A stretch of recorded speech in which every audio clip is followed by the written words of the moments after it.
conversation today is, am I man enough? Everything that you do is like a credit card. Whatever your thing may be that you swipe into this card, at some point that statement's gonna come. I want to be more present. I want to be able to take them to school. I want to be able to make lunches. I want to be able to make dinner. I want to be able to be at there first. Man, I was like, man, let me just go see what's happening or whatever. I go to the doctor, they like this. Yeah, you ain't going nowhere. If I thought I was about to go cry on my mama's shoulder, she was like, nah. Still to this day. She was even hard. My mama harder than my dad to this day. When I realized that that's what my wife was, I started putting her on the front page. I smell it, I smell it, I smell it, chef. Listen, when I can smell it from the top, I know it's gonna be good down here when I get to the bottom. What up, King? Hey, King, what's going on? Man, listen, I'm just ready to see what you done again. What's up, boy? We got another one. We got another one. Looking good, looking good. You too, you Do too. you mind if I grab a Oh, cup? go ahead. It's all good. What you cooked today? Oh, so today, you know, I like mixing traditional with the new. Uh-oh. I don't think you've done this before, but I made some jerk chicken with your traditional country grits. And next dish, we're gonna have a crispy miso snapper, Asian style. Crispy snapper. I love it. Let's get into it. So, King, what we talking about today? Conversation today is, am I man enough? I gotta walk away. Am I man enough? So is that a question for every man? For every man. Am I man enough? Brothers gonna sit down, vulnerable, transparent, honest conversations with some brothers, some kings, and they're gonna do it in the den. Let's do it. You ready? Let's go! Did you pull up? Pulled up. What's up, King? How you doing? Long time. Yes, sir. Long time Yes, overdue. sir. Long time overdue, Yes, man. yes, It's an yes, honor, man. yes. It's a chef. Let's get it. What's up, chef? baby? Good? Yeah, Good to man. meet you, King. You got something good for us. You know who know. this is. You know who Yes, this is. sir. One of the Yes, most sir. talented ones in the Yes, game sir. right here, Yes, boy. sir. Love, Thank you for love, coming, man. You know that. And you gotta be hungry. Yeah, I am. When you can- I'm starving. Well, We listen, gotta eat. listen, man. We. Oh my gosh. Look at Oh my here. gosh. Look Oh my who's gosh. here. Oh my God. Let me tell you something. This boy's first album was a classic. Do you understand? Yeah. Came in the building. What's up, King? You know what? They're all classics. What's happening? Do y'all know each other? Yeah, man. Game is in the building. Game chef. Good to meet you, brother. What's happening? Look at him, man. One of the coldest light skinned that play basketball. What's happening, man? Legend. Legend chef right there, man. Man, a legend, man. Thank you for pulling up. Man, I hope y'all are hungry. I'm hungry. I'm gonna start eating right now. Go, man. Listen, yeah. Grab some more. Grab something. Listen, I know it look pretty like you in like a store or something, but it's good though. Let's get it.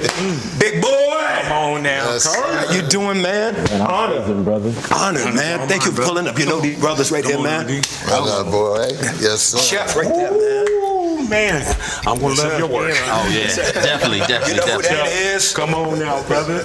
Oh, everybody You know what talking that to me, huh? I promise I got real food. Okay. I promise I did not bring you over here just for that. I'm with it, man. I promise I will not let you down for that, but you can grab whatever you Let me want. just see what you're working with right here. Then. Ladies and gentlemen, Drum roll. here he is. What's up, Pastor?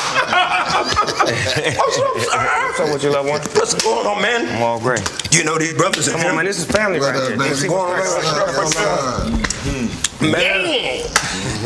Man, this is great. This is beautiful. What a dog. What up, big? You. Bro, Big. man, thank y'all for pulling up, man. We're going to have a good time today. That's right. Thank you for being the only one that was, I don't know why they're trying to be nice with that, man, but grab something. Well, he's the only one that got munchies. you see, dog came in like, He ain't lying. He ain't lying. I love it. Listen, man, we got some good food for y'all. Man, I'm honored. Thank y'all for coming, man. This is a great honor. Y'all are legends, and it's, man, it's a blessing. I'm humble for y'all to be, man, but before we get to eat, man, we got good food. We're going to sit down, have some great conversation, but before we do that, man, you know what? Since you like praying for everybody, since you like doing those little prayers, since you want to be funny, since you want to be funny, you want to be funny, say with your little TV show, making fun of me in your prayer. Would you, yeah. no, really, you said you caught that? Yes.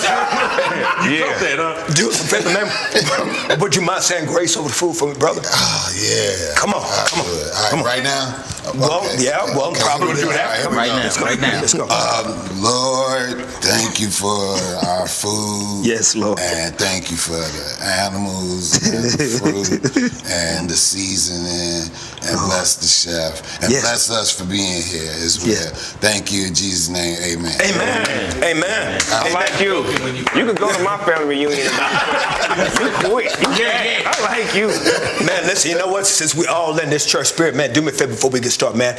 Look at the king next to you and just say, King. King. King. Love you, man. Love you, man. Love you, man. Love you, Hold on. man. Watch one more time. Say, King. King. We're going to help some people today. We're going to help some people today. King. King. Let's sit down. Let's sit down. So we can be eye to eye with our brother Kirk. Let's go. Bring me a McDonald's baby chair.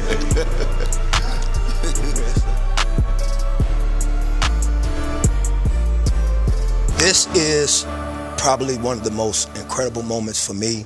Just the legends and the careers that y'all have had and the greatness that y'all bring to this moment is amazing. You know, I mean, I can't tell you how much I appreciate you guys working it out in your schedule just to help me, just help us, right? You know, and y'all have done that in your own lives in so many ways.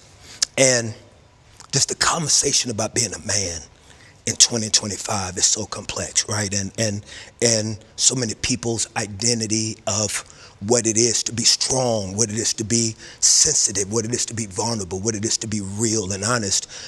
It's not always easy when you live in a space as a man, no matter what your career is, right? No matter what your experience, you're always questioned and judged, and people want to deconstruct everything about our process. But you know, man, talking about man enough, my father-in-law just passed. Just about a week ago. Incredible man, was alpha male, big dude. He knew I didn't have a daddy, so he stepped in when I got married when I was about 25. And I'll never forget Kings. He, you know, I'm a very sensitive man. You're like, it don't take much for me to cry. I was adopted by a woman, so you know, I'm very in touch with my femininity as a man. And I remember a moment I was going through something, and I leaned in on him to cry because I just wanted to just kind of feel that moment to just lean on a man's shoulder and just cry. And he's a big dude like y'all, and I caught the image of him in the window, and I'm crying on him, and he's like, he's trying to figure out how to hug, because you could tell that wasn't natural for him to be trying to hug me. And it's like, and I found out that, you know, his daddy didn't teach him how to cry. Right, you know, like being vulnerable was not part of that generation, and so he was not necessarily able to tap in the way that I was hoping he could tap in to kind of feel my pain.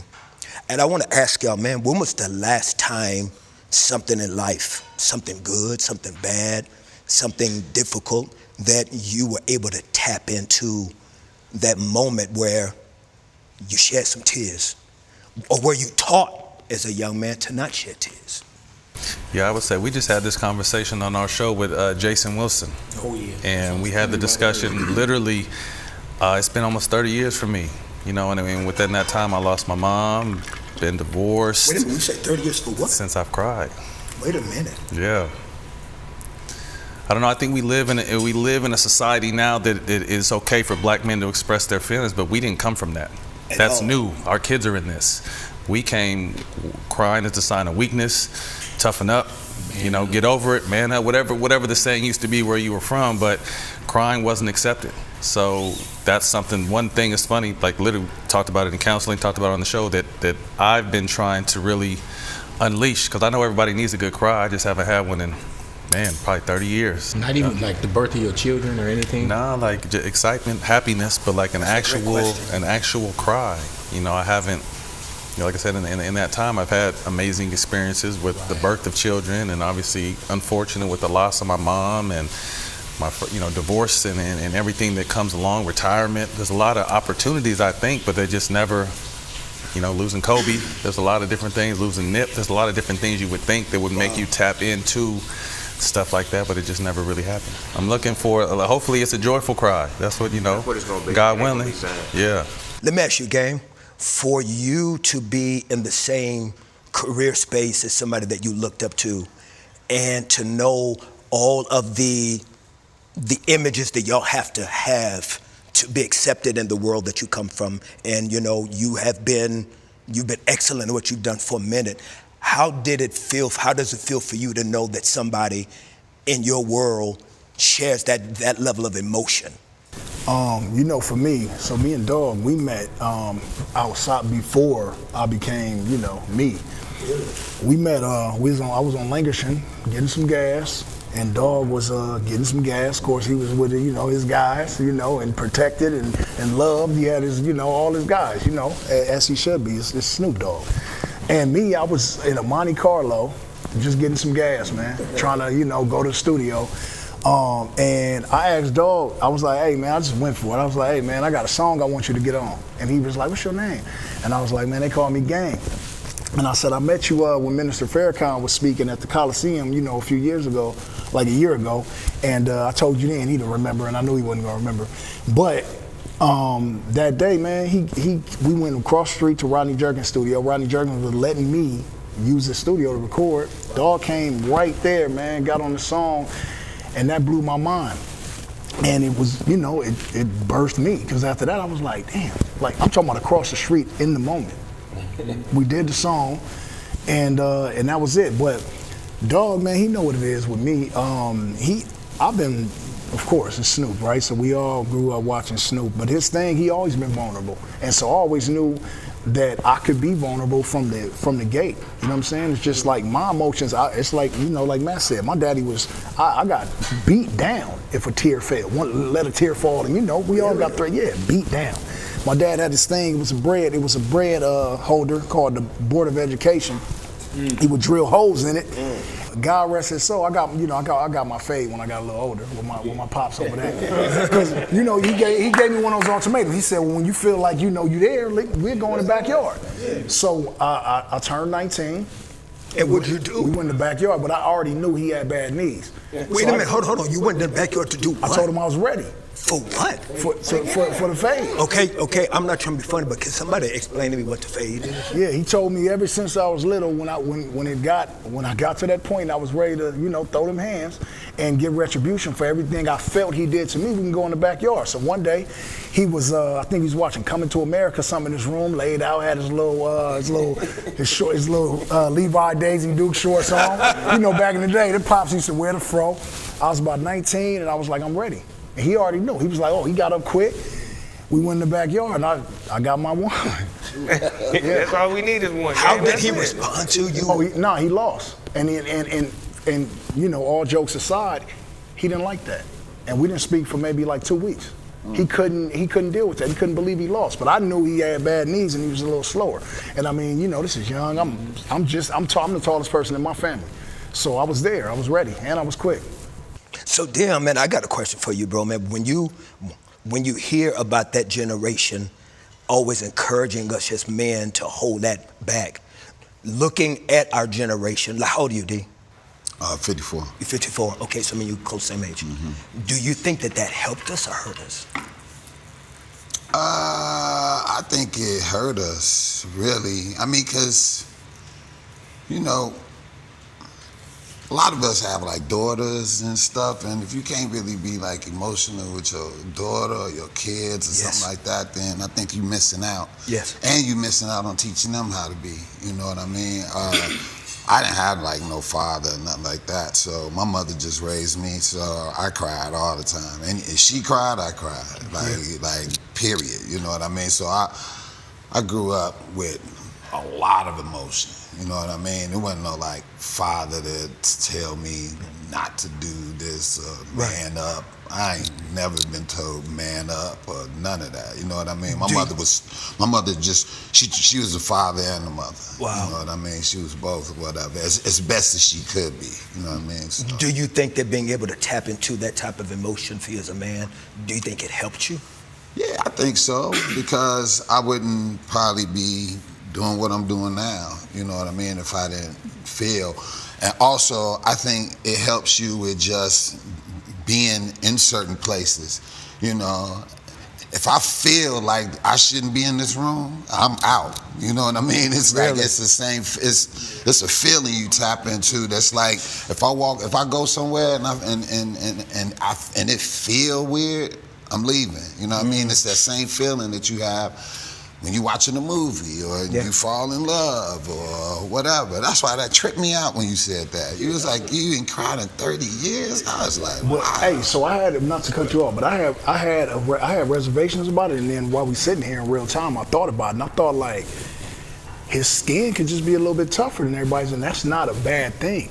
But then your oldest, your son's what? 16. It's 16. So for me, Dog, and for me and Dog especially, and I don't know if you have kids or how old they are, but I think your moments are high school graduation, college graduation, weddings and stuff like that. Like, and you got a daughter? I got all boys. Oh yeah, so there you go again. But see, that's that daughter thing. Like my daughter, if I sit here and I think about her too long, I'm gonna. But I think to add to what you're saying, though, is I think obviously it helped you, but for me, I think it helped me not to, but also hindered me in ways now that I'm seeing at my age where I have walls up, or I'm not empathetic enough, or not emotional enough. So again, living in a society now where having these conversations, this wasn't a conversation 20 years ago, but having these type of conversations now makes you see like he's always done it, so he's more open to things. I've rarely done it since I was a child, so I'm more closed off in that area where I don't want to be closed off no more. Like as I get, I'm 45 now, like, and I have kids, so I want to be able to open up and really emotionally feel these experiences that I haven't had in a long time. So that's why when he said kid-wise, I'm excited about that. You don't strike me as emotionless or hardcore or closed heart. You know what I'm saying? Oh, my bad. No, What's wrong? No, I didn't dug in. That was natural. I'm saying like you don't strike me, and I know you. Like you don't strike me as somebody that's just so hardcore. You're probably not a crier, but I know that there's an emotion there. Snoop wants the fish, chef. You know? Man. Bring that back. Yeah. I take like a fish too. Yeah. I was the jerk chicken. No jerk chicken. Yeah. Give me the fish, man. No. Game on it. Game on it. Double up. Okay, there we Game go. a big boy. Game is a big boy. Double up. Game is a big boy. Hey, Game, they got grits on there too. Yeah. Finish though, big boy. No, I was just saying that with Matt, it doesn't feel like there's a close off. You know what I'm saying? Like I don't feel like, oh, he's heartless or he can't be emotional. You're not a crier. Yeah. But with me, man, like the same. 7 of us is single parent. 7. Yeah, my mom was everything to us. So I always been kind of emotional. Like I cried today. You know what I'm saying? Literally talking with my wife and my daughter. And we were talking about something, and I remember I just looked and I saw, I have a picture of my brother. And I'm looking at these pictures of my brother, and there's one of the pictures where he was in his casket. So I can cry, but also we come from a place, man, where even nowadays there's these enoughs that we as men, as black men, you got to be street enough, hardcore enough, corporate enough, daddy enough, hard enough, sensitive enough. I think there's a lot of enoughs that we have on us that other people don't have.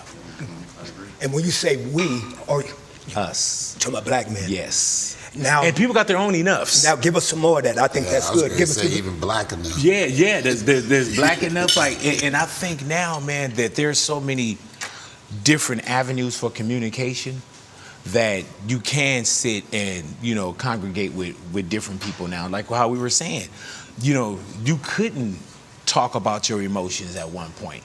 You couldn't talk about even therapy. People didn't say, oh, I'm going to therapy. It was a shrink. Crazy. Yeah, you're going to a head doctor, a shrink, oh, he crazy. And now therapy just comes up where it's like, man, you in therapy? Oh, yeah, my therapist said that. How do y'all feel about that now? How do you feel nowadays that so many of us are now opening themselves up to going to therapy and talking about their health and their mental and emotional state? Maybe 7, 8, 9 years ago where athletes started saying, hey, I may be in the NBA, I may have all this money, but I need help. How was that?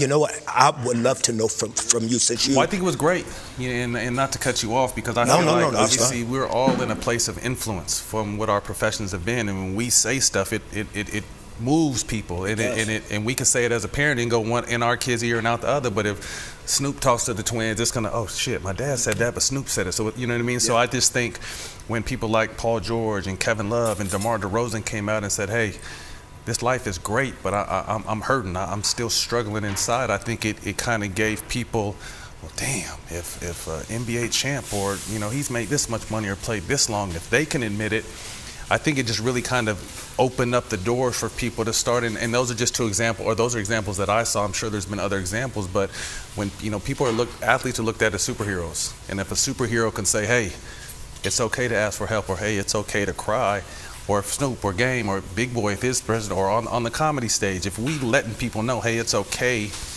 to do this, people are like, oh, okay, well, it is okay. And I think, that's why I've been through so much shit, whether it be split ups or whatever it may be, but I've never shied away from me, because I feel like when I talk or my experience is shared, although it may be messed up with me or it might have been a bad move or decision on my part, I know I'm helping a lot of other people have these conversations in their home with their children or whatever it may be. Yeah, that's what I was gonna say about you, but you just said it yourself. It's like your platform, and I've been tuned in since the beginning, and I've seen where it has transcended to, in current day.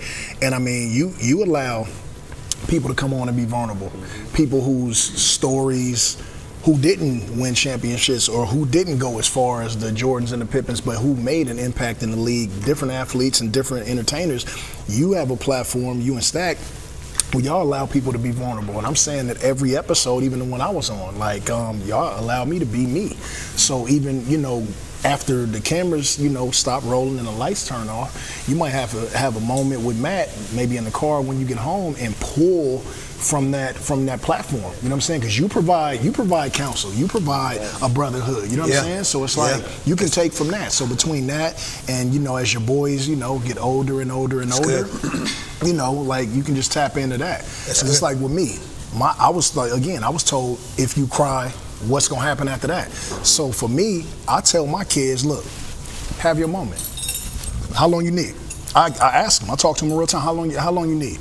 And then they start thinking about it. Well, damn, how long do I want to be crying before I receive this assistance? My daughter may be like, I need a day. Take a day, get your emotions off. Tomorrow we not doing no crying. Tomorrow we not doing no crying.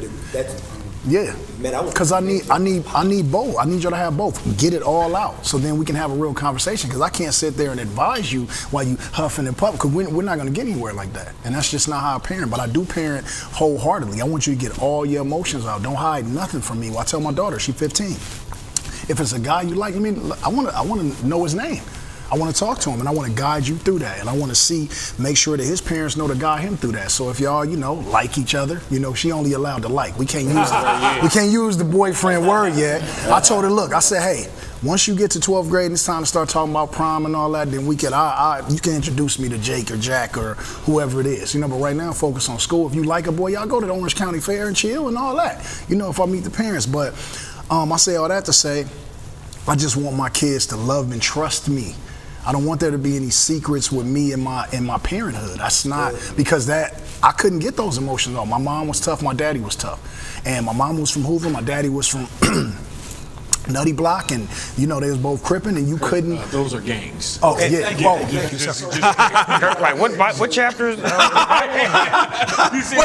on. What chapter? What chapter? I like those.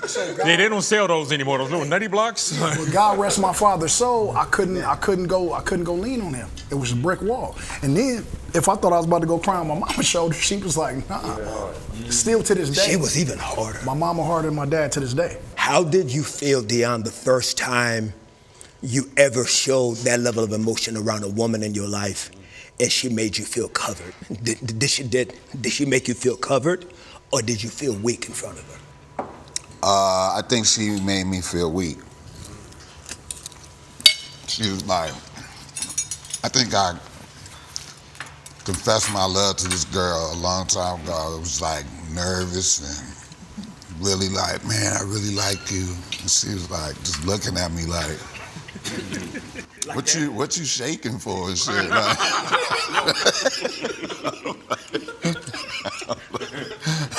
She was like, yeah, I'm good. Did you have a note that you was reading through it? Baby. Like when you doing I just want to tell you that I love you, no? All right, no?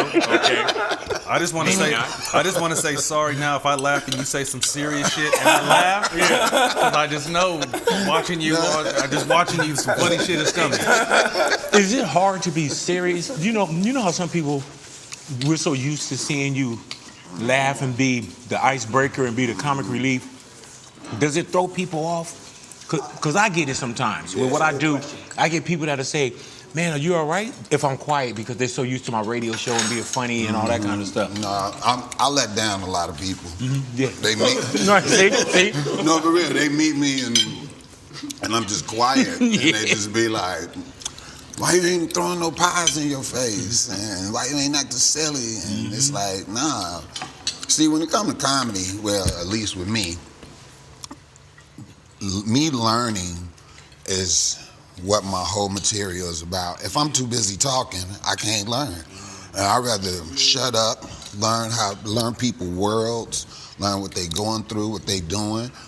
And there might be something in there that I can talk about on stage or whatever. But if I'm too busy cracking jokes and shit, then I'm not learning. So I let down a lot of people. They'll come around and they just be like, "Why are you so serious?" And I'll be like, "I'm not. I'm just chilling."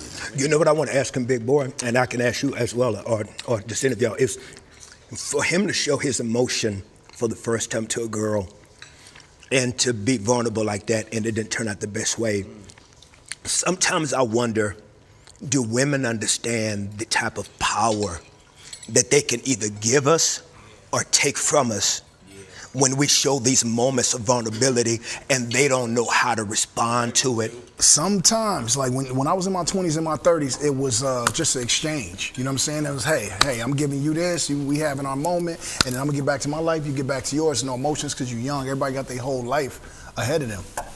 When you get in your 40s, man, you start feeling like you womanized, and I'm taking emotions home with me, or she's taking emotions out the door with her if you are, living that type of lifestyle. And I'm like not sleeping good after that, because I feel like I had no pure intentions for this person, and this person is also late, 30s or mid 30s, and they got a life, and so like when you got when you're young and you're dealing with a young woman, ain't nobody tripping. It's all good. But when you're older and you know that woman has trauma from her past relationship and all of that, and dinner is cool, going out on a date is cool, but then once you start getting intimate with people and you know for sure that they are invested in you even a little bit, and you have no, you ain't talking to this person after tomorrow, man. You carry like, you start feeling it. Shit you didn't care about before, or feelings you never even thought or worried about. It's crazy. And then guess what? We don't even talk. We don't have nobody to talk to that about. So we got to. And I get mad. Who can you talk to? Yeah. Who can you be vulnerable with? Well, if I just took advantage of someone's emotions, right? And Matt is my boy, and he did the same thing a week ago. We ain't talking about that. We like, what's up, bro? Looking good. What if Matt is feeling the same feeling, and maybe you saying, and again, I'm talking hypothetically. I don't know, but maybe see one thing that I do envy about y'all's generation, or just the community of professional artists and entertainers, is that y'all create like y'all's own fraternity. Yeah. And I love that. Now, like in my world, we don't have fraternities like that. Like, like when you tell my brothers that have passed that really hurt you, or things that you guys have had a chance to do, like y'all have a brotherhood that I've always envied. So you're saying that even in the brotherhood, is it difficult to still have a place where you can trust, like I'm gonna give this guy in my life the 100? How important is trust for us as men? As men, I think it reigns supreme. It reigns supreme because how about just flip it? How many men, especially men of color, go out behind, disloyal, dishonest, and people, non-trustworthy people? How many lives have been lost? But I think I'm more of as I age, I'm more quality than quantity. Like, I don't need a gang of homeboys. I don't need to have a lot of people around me. I just rather, I've done that. And I think that's the same thing when you speak about, and Matt, you're thinking about things that you never thought about before. There's just this thing that you tap into when you so-called to get a little bit older. You just tap into different emotions. And I tell people, I say, man, life with these decades is crazy. Yes. Like if you just go 10 to 20, right? My son is 18. But in 10 to 20, we went through elementary school, middle school, high school, and started some college. My 20 to 30, so it's all learning. My 20 to 30, I was, a bodyguard for a rap group, The Far Side. As far as sitting down, I had, different kind of past as well. I got a radio gig. I had my first real relationship. That didn't last, but also that whole decade, I lost my mom, everything from 20 to 29. So when you get a little older, I think you start to feel and look at things a little bit well, I think different. Prioritize too, because if you're feeling and worried about the same shit you was worrying about at 20, at 40, you haven't evolved. You need to get your ass off the porch. You know what I mean? It was just, it was funny because I went out for on the 5th of July was the first time I went out in LA in almost 8 or 9 years. And I'm just like, but you understand, I was in the NBA and I ripped and ran these streets. I went to UCLA. But as I'm 45 now, just prioritizing it and wants are different. And to your point, what you said about my intentions are pure, but like I said, at the same time, it's not always, like you said, feelings happen. And you start looking at yourself like, I know I don't really want anything out of this. And instead of just earlier in the 20s, 30s, you might have just kept it moving with her. It's just like, you're right. Now that there's so much public scrutiny or everything that you do, like back in the days when we were growing up, if your mom or somebody, you made a mistake, you made the mistake. Now, each and every person that's sitting here, we probably saw something about us on social media, either the way that we look, parent, it's always somebody inserting themselves into your private lives. Is it different now that social media plays a part? Like, I know about your situation. We had private conversations, but social media now as well. Everybody's in your business. Gift and the curse. Yeah, the gift and the curse. I don't really like pay attention. I mean, I pay. You do be on social media, nigga. I watch you on that DJ I thought you were talking about screw, like people talking like stuff about you or whatever. Like you see it, and then it ain't nothing you can do about it. The thing about now, because I saw you wearing an outfit. I thought you killed it. What? It was some flare pants, and they got you. Yeah, they burnt me, torched me. What happened? To smithereens. Damn, what happened? I had this Gucci bell-bottom suit that I wore, right? And that white boy from One Direction, I forgot his name, he had the same suit on, right? Was praised in GQ magazine and everything, right? I put it on and woo! They was like, this but that's the enough gay mother. Those are the enough. It wasn't enough. It wasn't enough of something.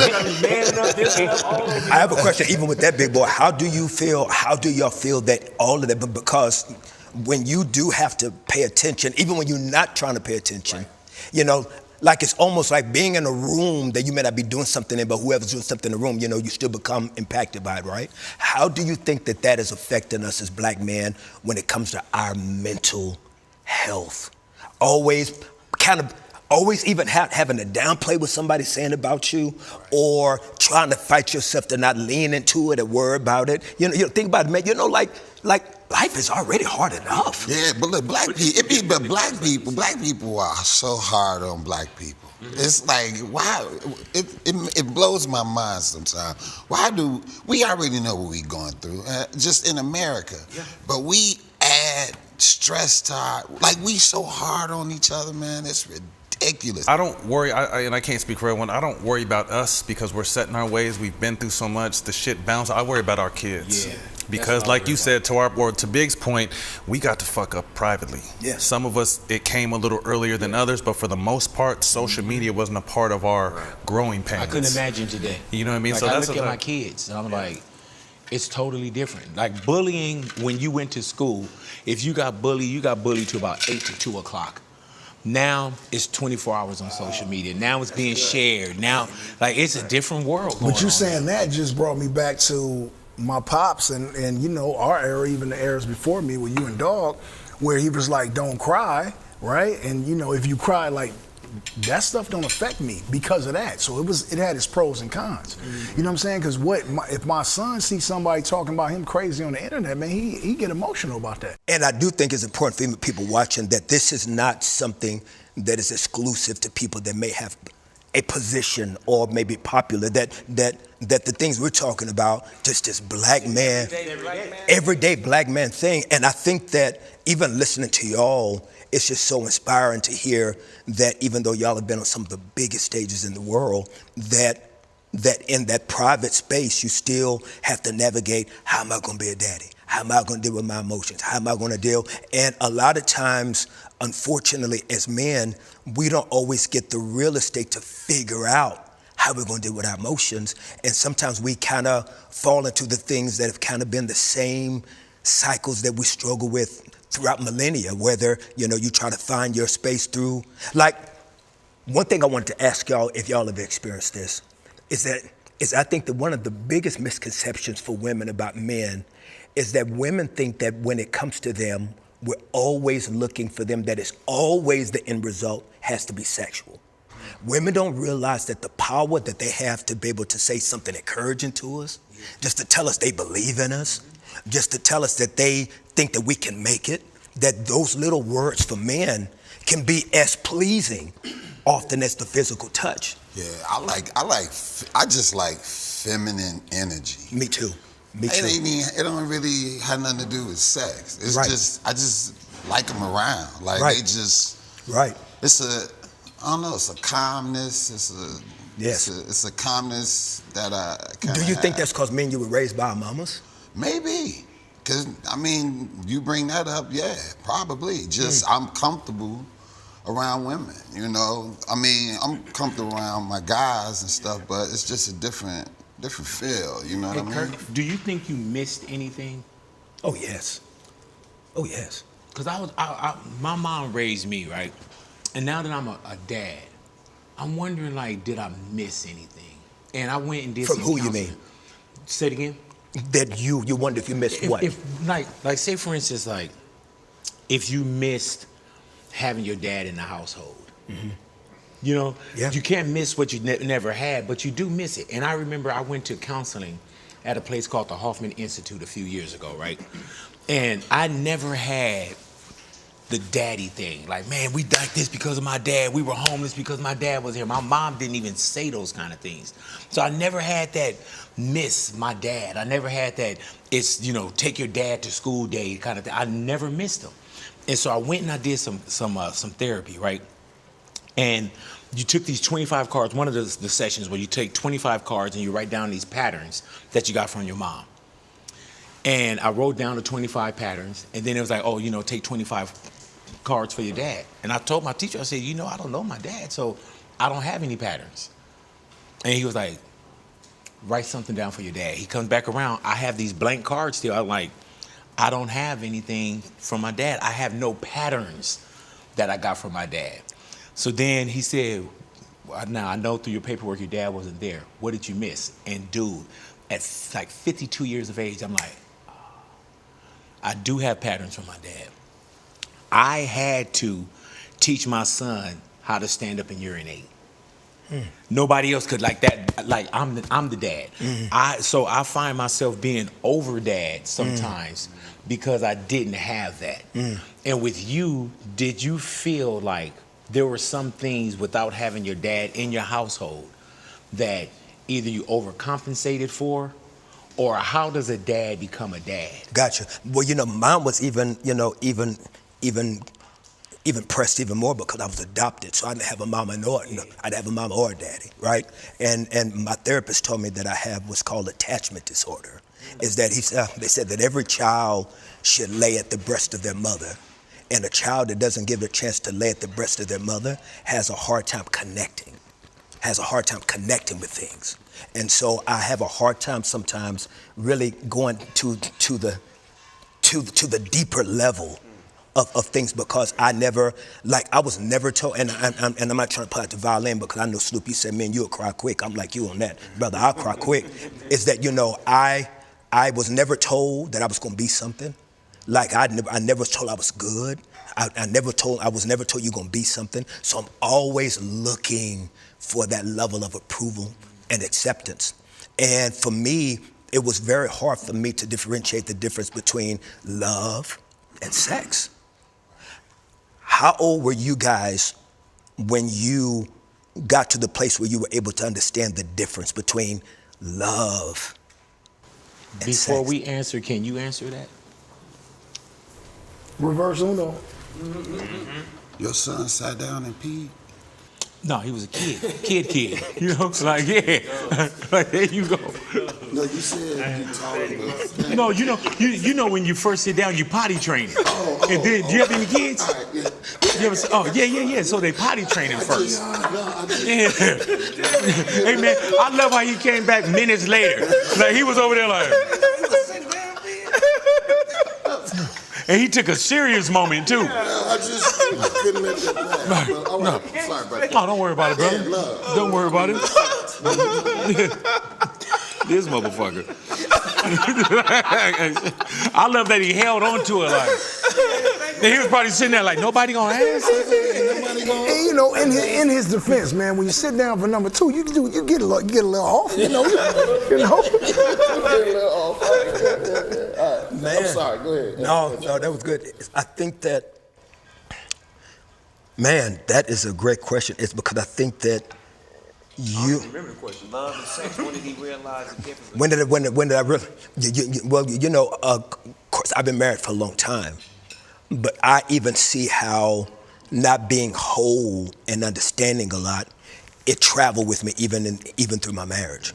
It did, you know. And then, you know, I like. Let me tell you how dumb I was, bro, and not having a father or mentor. Like even in church, I didn't, like just because you in church, some stuff in church you gotta like relearn. Because some stuff you learn, because some stuff is not the good programming, because some stuff is very religious and dogma. So like, I thought, bro, like no cap, I thought getting married was even going to help my porn addiction.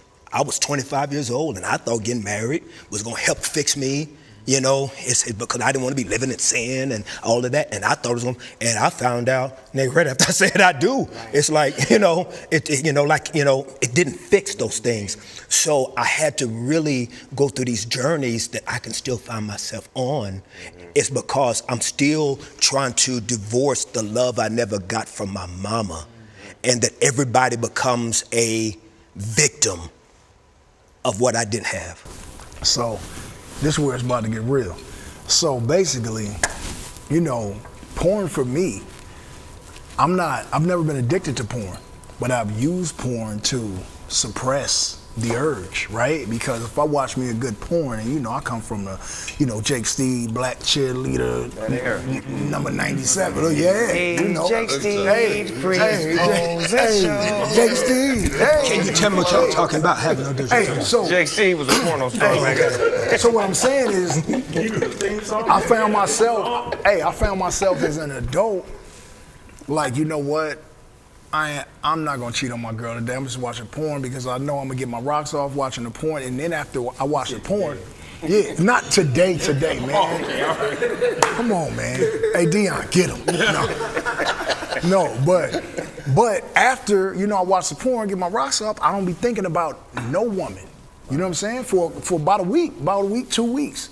So sometimes that works. Other times is that, I always throw it to Matt because we came up in the same circle. It's like sometimes you be thinking you want to have sex with a woman so bad, one that's not your girl or your main or whatever, right? And then you do it, and as soon as you done, you like, damn, how do I get her out of here? Damn, I feel so bad. Where's my girl? When a woman, whether it be my girl or a woman I've dated in the past, tell me that you ain't shit or this ain't right, they ain't never lied to me. It's all about accountability once you face yourself. Right. Once you face yourself, or once you face God, or once you look in the mirror, I can't, when you're doing that, when you live in that type of lifestyle, I'm not even in the mirror that long because I'm too real with myself. Because I start better than you. exactly. So I look in the mirror and be like, damn, nigga, you anxious, and get on. Because I'm ducking that fade with the mirror because these people all the time, man, like accountability is a motherfucker, man. When did you learn the difference between love and sex? 40. I was gonna say, 40. I think, and again, we've kind of moved. I've been able to separate. For a long time, it was just sex for me. If it wasn't my girl, it was just sex for me. And there was no, well, how you must love. I'm like, no, I don't love her. It was just sex for me. Hey, yo, my kid's mama, about 5-6 years ago, started on a regular basis. She starts saying this to me. She starts saying, nigga, you 40 and you still fucking bitches? Like, straight up. And I would just be like, ignore her, right? But then I get home, I'll be like, damn, nigga, you 40 and you still fucking bitch? Like, still, you still writing them down. You still trying to keep up, you know? And so as... Wow. How did you process that, though? At first, it was just like, you know, whatever. But again, once you get home and you catch that fade with yourself, and you laying down and you about to send out a text, a WYD or a hey, you start feeling, let me just turn this Xbox on and let me see what's up with my kids or something like that. So it's like, you know, and then accountability, age, wisdom, if you care about yourself. Yeah. Now, if you don't care about yourself, you know, there is no elevation. But if you get to a point where you're at this stage in your life, you're 45 and you 50 and shit like that, and you love yourself. Once again, I'm gonna lay mine out just so y'all know y'all not by yourself. My wife deserved a different kind of Kirk. She deserved it. Agreed. And just like dog, she might not have Kirk at all if you didn't have your selfish moment either. She might have been somebody else's different type of nice man's wife. I think one of your specials where you passing, and what was your special when you should have been passing, and just different levels where you in your life. Specials, I say a woman, she got. They get in relationships and on the level that they are in life, you know, but that's just the level.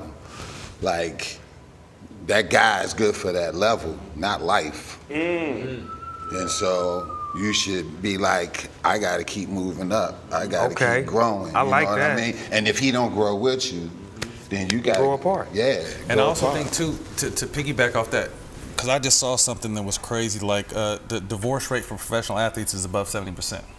So that's why when he said it, I agree to an extent, but a lifestyle is completely different. Because would you ever invest your money in a company that's going to fail 7 out of 10 times? No one would. You know what I mean? The normal divorce rate is above 50%. So it's just like, to me, I encourage the twins both had their first love and in a respectful way, trying to understand, like, there's levels to this. You have goals and aspirations. She may be everything to you at this moment, and I'm not telling you to do nothing drastic, but just understand you're going from high school to college, and then wherever life takes you after that. So just understand that everything there, and it reminded me of his comedy special. It's just like there's levels where you should be growing and moving and just all that kind of. I got a 2-part question for Matt. And I know you're not married, but athletes in general have always wanted this, because I do know the percentage of divorces in sports. I always felt like to become a professional athlete, you got to be good at what you do, like from a young age. And you know, you got the youth football league. I know you've been playing basketball your whole life. But you got to be good at what you do too, to do what you've done too. But I'm talking about to be a professional athlete, to make it to the NBA, the NFL, the MLB. That's a lot of dedication on the basketball court.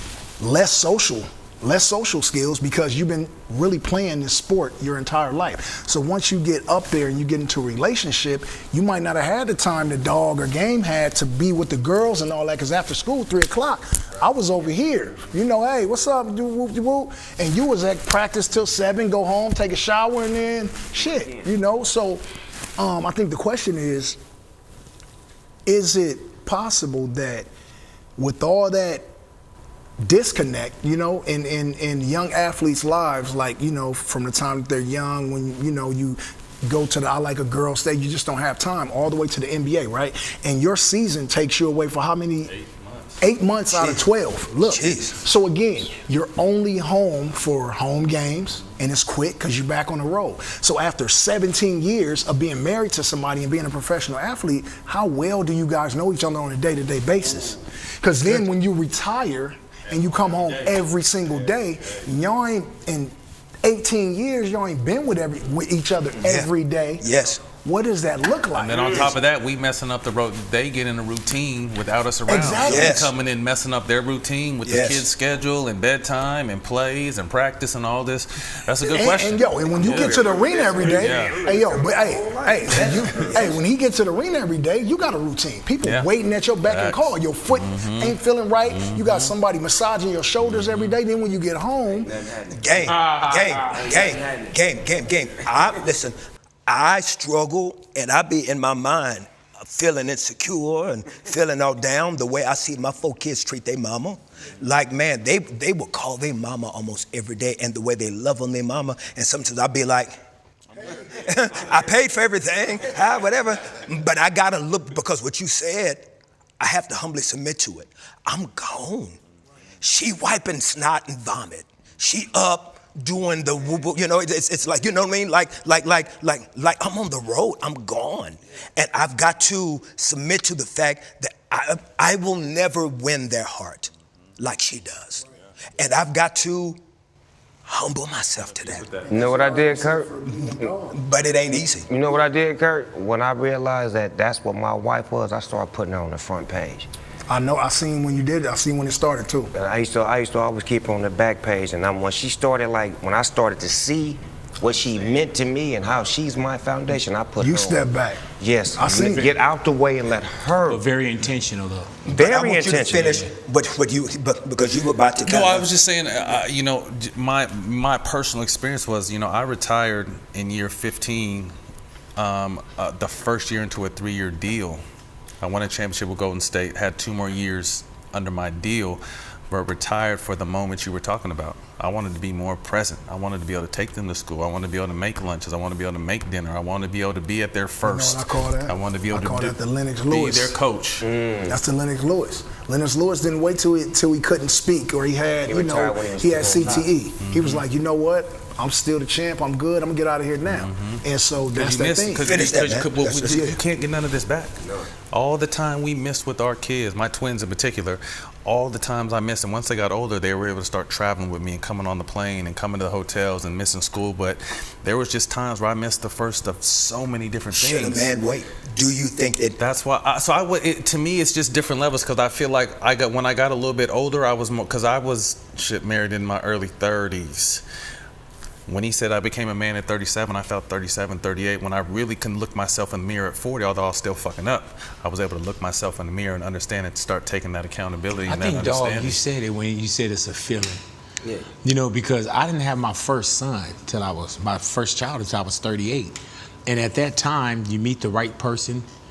I was ready for it career-wise, spiritually. I was ready. So I felt like that feeling. When you said it's the feeling, like, and I could tell someone, to wait, but what are you waiting on? If I tell you to wait, what are you waiting on specifically?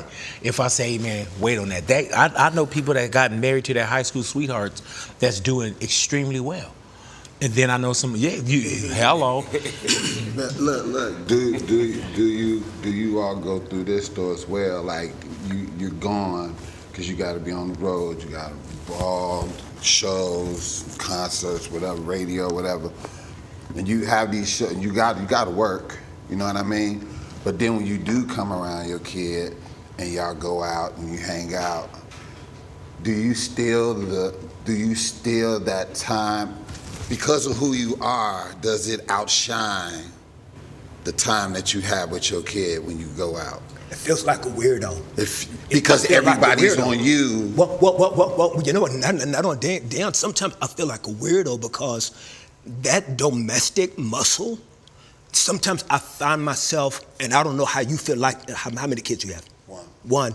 Like, do you sometimes feel like you're trying to fight to figure out what to say? Sometimes it's like me and my son. If we go out or something and we hang in, somebody like, hey, yo, man, let's take a picture or let's something. And sometimes I can see my son just kind of like sitting there like this and shit. Like, Like, damn, nigga, don't you see I'm chilling with my dad? And I do that, but it'd be crazy. Like, and I'm quite sure with y'all, it's got to be stupid.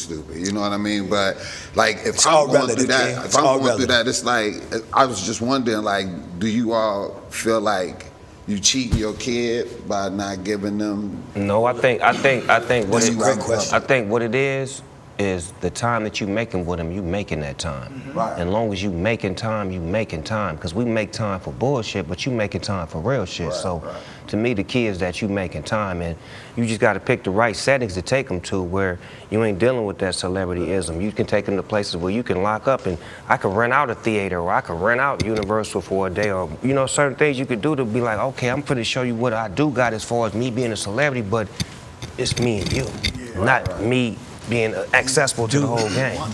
Do any of y'all feel like your job or what your responsibility is the provider? Some people just say, man, this is what I do. I make the money. I make the money. As opposed to, there's just sometimes where, your kids probably just need you. But sometimes we get caught up in, I make the money. This is what I'm supposed to do. And even with our kids, my kids just want that time. But you guys are travelers. Yeah. I'm not a traveler. Yeah, but big boy, but there's also but humbly speaking, there's a duality because you want to be able to do that, but at the same time, you also know that your kid see them shoes. You also know that your kids see this over. You know what I'm saying? It's like, let's keep it honest. It's like that school that they in. Yeah. So you gotta go get it. There's that duality. I felt like I never had. Real quick, I felt like I never had those issues with my kids because I'm very present, even in the midst of chaos or whatever. I felt like I've cheated my relationships. Feeling like I provide, you in a nice house, our kids go to private schools, I'm taking kids, like I've done a lot of different things where like I'm doing everything the man's supposed to be, but it's not the time, it's not the emotional connect, it's not the empathy, sympathy, understanding. So I felt like I haven't, God willing, I felt like I haven't had that with my kids, but I felt like I've shorted my relationships in my and it was past. The same question for both sides for I feel like relationship as well. You guys have been married for a long time, like you said. I think that, both you guys would agree when I say that it ain't no handbook on this shit. I think it's at all. I think balance is what it is. I think balance, because if you got a woman, she got to know that you Snoop Dogg by now, hello, and you got to know what she needs as well. So it's like, dog got to tell himself, look, man, I've been out for a minute, I'm about to get home with wifey, put my time into her, I'm not doing no verses, I ain't doing no commercials, like this is what I'm on. Me and wifey, I seen you go on a vacation, many a times. Make time. And so, I think it's balanced. I was a victim of your anniversary, remember? Oh yeah. Yeah, man, we had, and I've seen each person here, man, I've seen you turn down a bag to say, nah, big, I gotta go do this with the queen. And I have to make that happen, because if I don't, they'll make, here's a concert, here's this. I'm like, no, how about me making some time for me and my people that I need to be around? What age, real quick, what age did that turn on? Because I know your schedule now, it's not, like what age did you start? See? Right where y'all at. When do you start? Right where y'all at right now. Like you saying about time, I was like, I do that now, I definitely do, but early on, man, when we in the mix. It's crazy how it is, how it was. You two, everybody at this table do is incorporate family in the business. Yes. I see you do it a lot. Yes. I see your boys with you a lot. I see everybody with the family on set. They getting bigger. They get to see it. I see you doing Christmas, the grandbabies and all that. So I think, like I said, I think it's just a balance thing. And again, it all starts with the man in the mirror. You got to care as a man. I mean, us men here of all different age ranges, the youth, it all got to start with yourself, man. If you love yourself enough, then you will start making certain decisions that are selfless. That are a little bit more unselfish and like just be a better person. But making time. I keep saying make time, because remember, we all made time for bullshit. Yeah. Now it's so easy to make time for bullshit. Yeah. And to make sure this now, when we talk about making time, though, how many of us at the table are also now, because we're in our 40s, we're in our 50s, and especially you, Dion and Big Boy, when it comes to health, when it comes to going to the doctor, we know historically black men just don't go, you know? We just don't go when it's time for that doctor to put that glove on and put that. I just turned 45. It's time, and I've been putting that shit off since March. Hold on. Question. I got a question though. Have you had it yet? You can't put it off. Hold on. So I had my first. So I retired in 2017. I had my first doctor's appointment 8 years out the NBA. My first doctor's appointment was 7 years. So a year ago, I had my first appointment at 44. Wow. Thankfully, blood work, everything was clean. But coming back around, I just turned 45 in March. Like it's time to go do it, and I should it. Too busy to prioritize life. What is that like? Because we scared of the dentist, the doctor, the tooth fairy. Black men think they invincible. Share with us your journey just with health. Man, me personally, I just went through something that was crazy. And if I didn't go get checked out, I'd have never known. What led you to get checked out? Man, I just was like, I was. One thing you got to do is listen to your body. Yes, sir. Like, you got to listen to it. Don't sit back and be wondering and, oh, I'll put it up. Man, as soon as you feel something off, man, you go right to the doctor or whatever. And that's what it was with me. I was like kind of fatigued or whatever. And man, I was like, man, let me just go see what's happening or whatever. And I went and they was like, and I was on production in South Africa. I was in Cape Town shooting. I got a crew of like 300, 400 people. I'm shooting every day, and I'm the lead, so I gotta be there, right? So I go to the doctor, they like this, yeah, you ain't going nowhere. And I was like, the hell I'm not. I gotta go back on set. They was like, nah. It's like, nah. Lock the door. I was in the hospital for 16 days. 16 days, dog. But so you have to, man, you gotta pay attention to that. You gotta pay attention to your body. Game. I'm just want to ask though, where is that coming from for us as black men? I don't know. It all goes back to be tough, be strong, and you know we come from these. I mean, you got to go way back to, you know, I hate to throw the slavery thing back in there, but I mean, back in, you know, they took lashes and had to be a man and carry kids from here to there and had to go to work. They didn't have time to worry about if they was getting cancer on plantations and all that. They just had to work day in, day out, or else. So it's like, it's just generational, man. But like, what I wanted to say, and then I'm gonna let you, no, it's never that, man. You know I love you like cook food. The chefs cook food too, man. Hey, yo, you keep filling that water up. I'm trying to get to the lemonade, and every time my cup get down, hey, yo, chef, every time my cup get here, and I'll be right there. Chef, let us get some new cups. Chef, can you bring us some new cups? And first of all, why does Game have 3 plates? Hey, man. Hey, Jim, he walking and all that. Go ahead, King. So my defining moment, I want to share this with y'all, with all of y'all, because it happened on one day, and that's when I knew. When Chadwick Boseman died, and I read how he died, I was like, and then I went to his age, and I was like, yeah, that's it. Yeah. That's it. It ain't no more the stubborn, I hate the doctor shit and all of that. And you know, that was one of my favorite, obviously. Yeah. I was just like, and you know, to myself, I was like, nigga, if Black Panther can die, nigga, you can die. It's almost like, you know, when you little, you're like, oh, nothing can happen to Superman, Spider-Man, but like, nigga, Black Panther, like, we black. So it's like, if Black Panther can pass, you know, God rest his soul, that was the defining moment for me. I was like, yeah. I think even just the conversation, because we'll say, oh, where did that come from? I think these kind of conversations help with the dialogue of going to do it. Like with me, Kirk, I don't know if you know, I was over 500 pounds. Yes. My biggest, I was 511, my biggest, I was 511 pounds. Wow. And I already lost weight to have the gastric bypass surgery. You can see him in Soul Plane if you like. Yeah, right. But I got a picture when I was 10.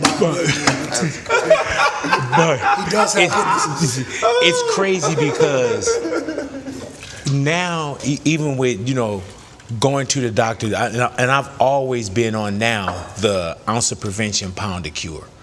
And they tell you to go get these prostate exams and do these things, and that's why I have this dialogue. I know a gentleman that passed from colon cancer, and he passed from colon cancer before the age that you're supposed to get checked.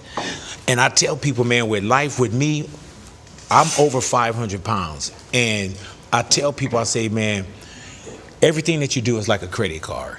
You know, with me, severe morbid obesity, it's like I'm swiping it, swiping my health. So whatever comes in, whatever your thing may be that you swipe into this card, promiscuous sex, drug use, alcoholism, whatever it may be, at some point that statement's gonna come. And whatever's on that statement, you're responsible for. So with me at 500 pounds, man, I'm big boy. If I wanted to drive, I can get the bigger car. If I wanted a suit, I can get my suit made. I could accommodate being 500 pounds. And then one day it just felt like, and with me, it wasn't a light switch. It was a dimmer for me. Like with anyone here, your relationship, it's not a light switch, it's a dimmer. Knowing how it's a dimmer. So my mom passed at 57, right? Being morbid obese, I wasn't, oh, my mom passed, I gotta get my shit together. It was more of this dimmer, and then I realized, like, dude, you're gonna die. You're not gonna be here. So when I started to looking into options, and not the easy way out, because the surgery is when you have a 52 card deck, and that's that last card. And that last card was saving my life. So after I did that, that's when I learned how to eat. I learned nutrition, working out, so on and so forth. But even just this dialogue, I didn't know that you had a health scare that put you in the hospital for 16 days. These are real things that's happening to us. Yes. So having this dialogue where somebody say, hey man, I heard it from Dog, man. I heard Matt say, I heard Dion say, Big say, Kirk said, Game said. Sometimes you don't go to certain places. You look at your peers to tell you, hey man, go get that checked out. Go look at that. Real shit. I'm gonna schedule my. Like I said, I've been putting it off since March. Oh, we going with you. We taking the cameras and all this shit. You know what I'm saying? Everybody, we going. Everybody, man. Who's in? All in, say aye. I think this takes us back to something we said at the very beginning. Especially with me, like when I go through shit, I share it because I feel like it helps. And it starts a dialogue or conversation, and these type of conversations. And I think you said something earlier. You don't have no homeboys.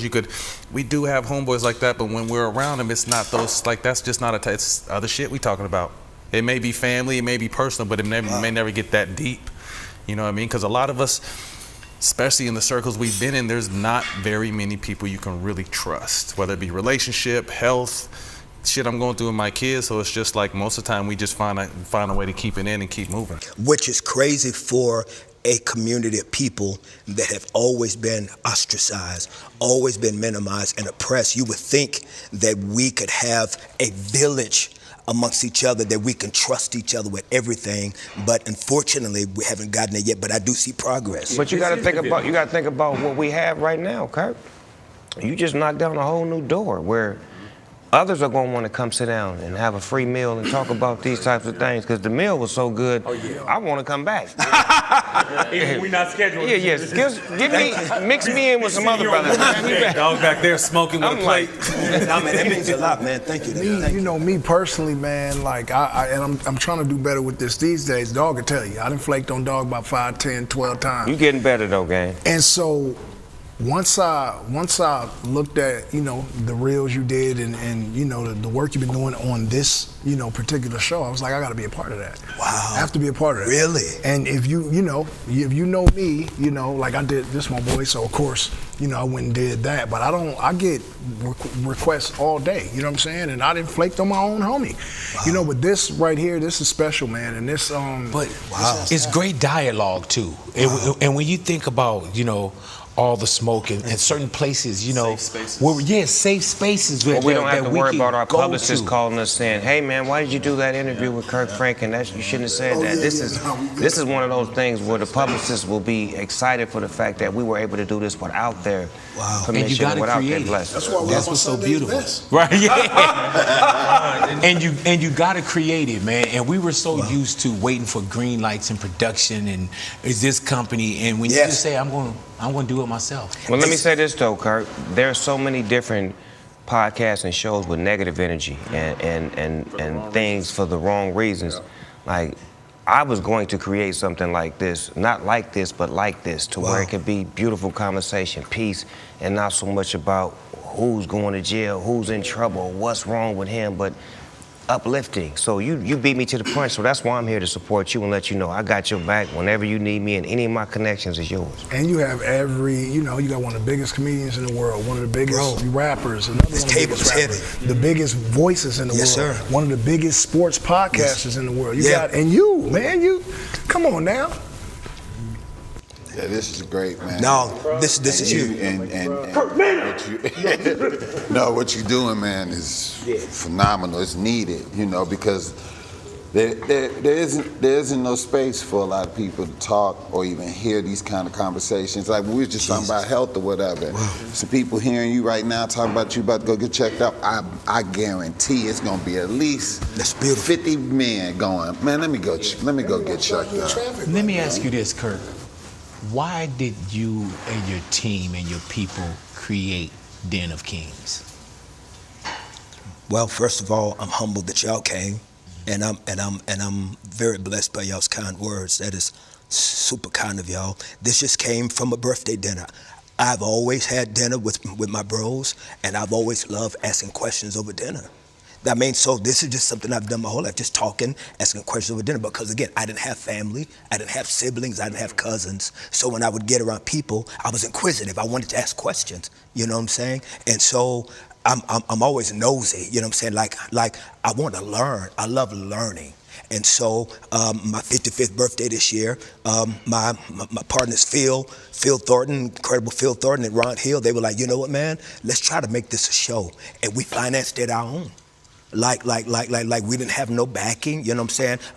We had a great partner named Norman Jamfee that came to the table, and it was like, we just gonna pay for it our own and see what happens. And man, just by the kindness of God, he was super dope. And when I found out that y'all said yes, bro, it was like... Kirk, ain't nobody gonna say no to you, brother. I don't know. You are extension cord to the Lord. That's what I'm saying, Kirk. You don't understand. Everybody feel like you and God. I told him. You got God's personal number and his little burner number. I tell people, brother, you are our... God, this is me. It's Kirk you are again. our extension cord to the Lord, bro.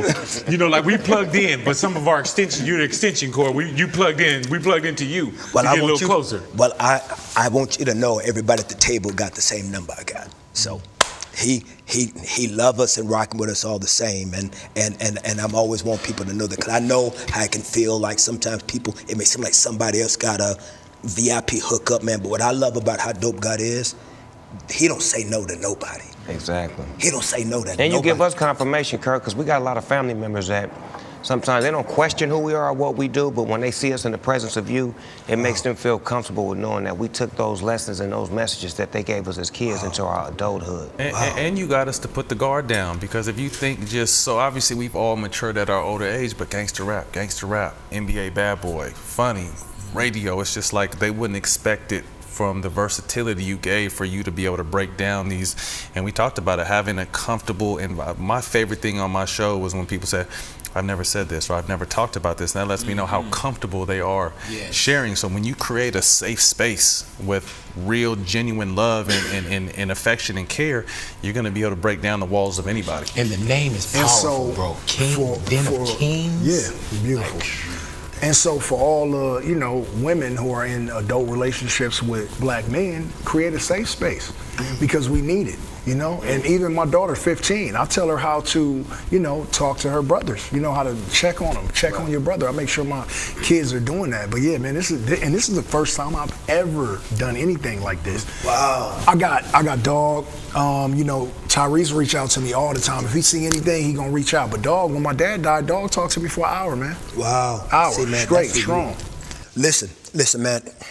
Okay, so I ain't gonna, all right, keep it together. All right, there you go. All right. So, as we close it out though, man, I wanna ask y'all to help me, man, to speak to somebody watching.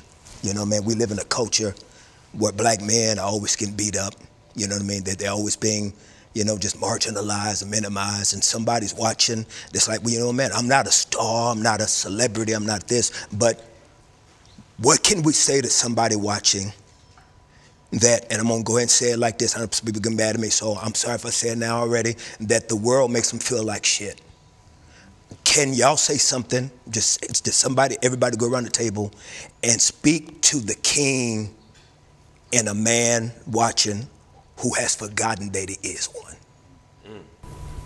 I could take the lead on this and just say this. For anybody out there that's feeling like, the walls are closing in on them, or they feel like, the world treats me like shit, just look at the world. Look at the world. Look at what people are doing to each other outside. And so if you're not doing any of that or participating in any of that, just the tarnishing of the human's legacy, if you're not doing that, man, keep your head to the stars, man, because you're doing all right. Just to be able to wake up on this side of the dirt tomorrow on Tuesday is that's the blessing. And so I said it a few times in this interview, and I'll say it again, man.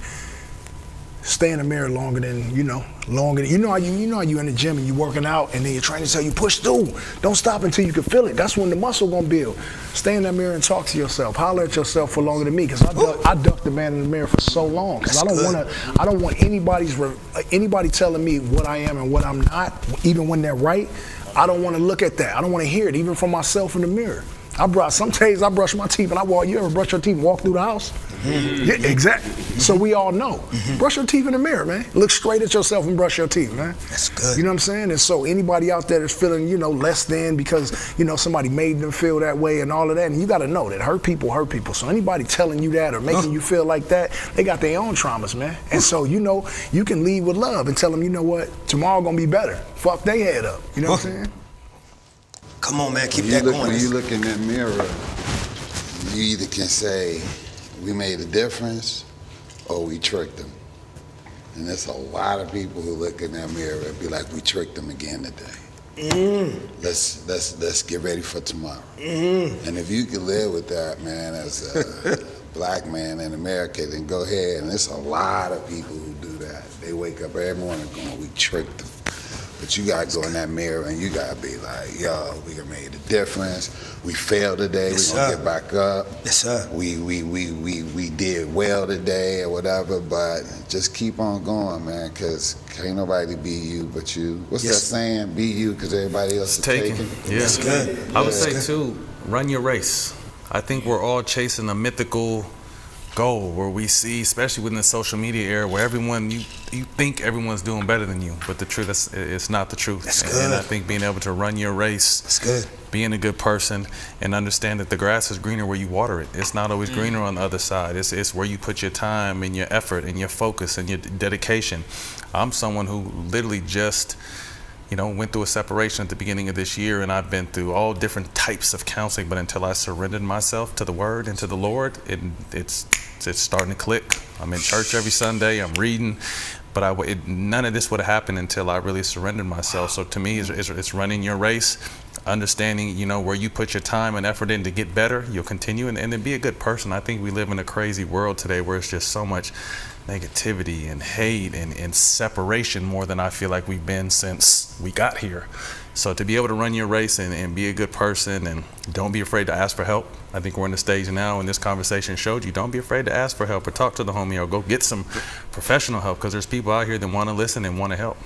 And not only is this a Den of Kings, this table's full of, men that have survived trauma. Yeah. Yes. That's all I was going to say too. I think that each and every person that's sitting here been through something. And if there's anyone that's watching right now, whatever you're going through, God willing, is temporary. Yeah. And there's some people that try to put, a temporary situation, but they try to make something permanent out of it. And you don't have to be. Everybody here, not just because who we are, as far as if there's fame, if there's this, everybody here came from either against the odds, things being, stacked up against you. And I don't think that anyone here got that lucky break. We scratched off success or a lotto ticket or something like that. It was hard. It was everyday trials and tribulations. And to anyone that's sitting and they're watching, they always tell you the first thing when you get on a plane is secure your mask before you can take care of anyone else. And I think we were taking care of so many other people that now we're just starting to learn how to secure our mask. And if I'm good, if I take care of my health, then I could be around for my babies. I could be around for my wife, my other family members. So if there's anybody that's watching this, man, and I hope that each individual at least have one person that believes in them, one person that you can go to. And if you find that one person, never let that person go. We always kind of send our representatives. You know what I'm saying? Oh, I'm good. How you doing? I'm good. Kind of shed that representative, man, and I hope they have that one person. And I'm telling you, man, I think each and every one of us here became a story because somebody said something to us, somebody believed in us, and now we're a voice, and we're speaking right now to that next voice. And that next voice is watching right now. We've all talked to people in juvenile halls, camps. Snoop done sent so many kids to the league, you know? So there's just some things, man, where we're talking to the next, we're talking to the next person that's going to be in the den, that's going to be a king. Thanks. Bishop Calvin. Well, to the young king that's watching, my thing is, do what you love and love what you do. And sometimes it ain't everybody's plan for you to do what's meant for you. It's easy to get caught up with trying to be like, trying to impress, trying to do what others are doing. The hard part is being you, because there's so many ways to find ways of not trying to be you, because it's not cool to be you. It's cool to be what's hot. It's cool to be what's fashionable. But I'm here to tell you, the best thing you could do is be you. The uniqueness of each one of us is that none of us are duplicates. We're not replicas. We're all individually who we are. Yes. And we have our own stories and our own situations to put us in the position that we're in. So to the young king, while you watching all these things that's going on and you getting discouraged and you hearing negative information, let me give you some positive information. You are a blessing. If God put you on this earth, there is a purpose. Once you figure out how to master who you are, then that purpose will come to life, and then you'll be able to inspire and not need my inspiration, but you become the inspiration for the next generation. Because I was an underdog, then I became the wonder dog. If I can do what you can, don't you always be like, Snoop Dogg, just everything go with dog. Dog this. So my brothers, man, I'm so honored to have legends at this table. This table today is heavy. And I know that wherever you are watching right now, man, I hope that you heard something that just reminded you that where you are is just temporary. It's just a moment. You don't walk out of the movie just because you're on a part you don't like. You got to stay and get to the good part. I promise you, because that page does turn and they do live happily ever after. I'm telling you, we understand it's hard being a black man in this country. It's difficult. And to all you queens holding that man down, if he's forgotten, remind him of the king in him. Because nobody on this planet has the most power in a man's life like that woman. Women, remember your power. And remember to tell him, even though he's working 4 jobs, even though he may be just barely making ends meet, tell him, if he's picking up trash, remind him he's still a king, because he is. Because that's what God called him to be. First of all, welcome to the family. You're not going to just let that slip in, that you just done made this heart transplant thing with the Lord. You ain't going to slip that in on me say like that. Yes, sir. Yes, sir. You ain't going to just say that lightly like Kirk, that. you may have to baptize him and make it official. I'm 5'4". How am I going to baptize? We get the right pool where he can be up and you can get on the stairs and drop him in and out. To all the soldiers, all the kings, thank y'all for joining us. And it ain't over until God says it's over. Say that. And guess what? I'm holding back tears because I can't cry until he cries. Let's go. Salute. Lift that cup up. Say, man, you know what they say? At the end of the day ends. Hello. Let's go to Kings. Salute, salute. Thank you, gentlemen, man. Come on, reach out, gang. Got me over here tight. Everything was working for me. Everything was working, man. I'm like, game on program. I put something down for him to just taste it. He was like, yeah, all right. I looked over, I'm like, man. You did that shit. Yeah, man. Now, what a massage room. They're reclining.